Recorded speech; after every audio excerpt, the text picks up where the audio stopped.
ओम श्री सिद्ध भैरवाय नमः. बघा, रविवारी काय महाशिवरात्र.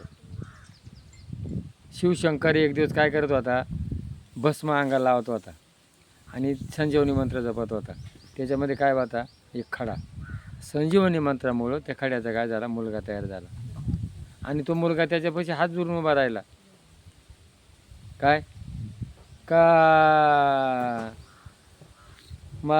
काम काय करू. पूर्वीचे मुलं बापापाशी हात जोडत होते, काम काय करू. म्हणून आपला उदरनिर्वाह करण्याकरता वंशाला दिवा पाहिजे, ही परंपरा आहे. पण आज काय झालं आहे, आईचं एटीएम पाहिजे, बापाची प्रॉपर्टी पाहिजे आणि बापाला अनाथ आश्रममध्ये.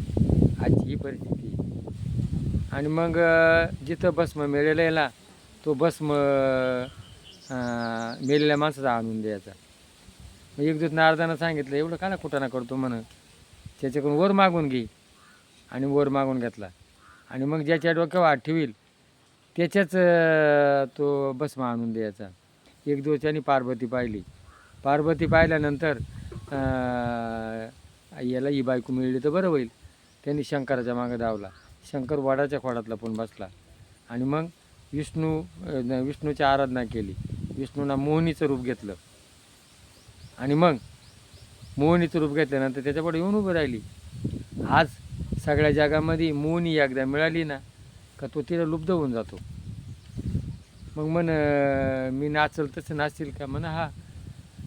गुडघ्यावर ठेवला, कमरावर ठेवला आणि डोक्यावर ठेवला, तो जळून भस्म झाला.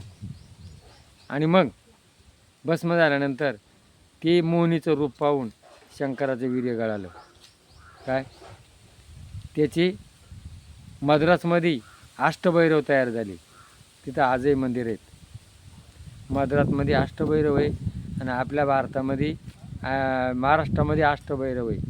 ज्या वेळेला शंकराच्या भोवतीतून थेंब पडला आणि त्याच्यातून बालभैरव झाला, मग काळभैरव, पटुभैरव असे अष्टरूपं तयार झाले.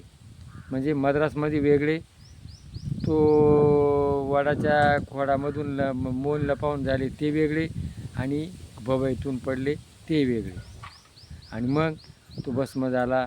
तर असं आहे, तर आज आईबापांना त्रास देणारे भस्मासूर तयार झाले, वडीलधाऱ्याच्या आज्ञेवर ठेवणारे भस्मासूर तयार झाले. तर त्यांच्याकरता एक दिवस तरी मोहिनी तयार होईल. तर कृपा करून भस्मासूर बनवू नका. नम्र राहा, शांत राहा, वडीलधाऱ्याची आज्ञा पाळा, आईवडिलांची सेवा करा. हे जर पटलं असेल तर क्लिक करा. जय भैरवनाथ महाराज.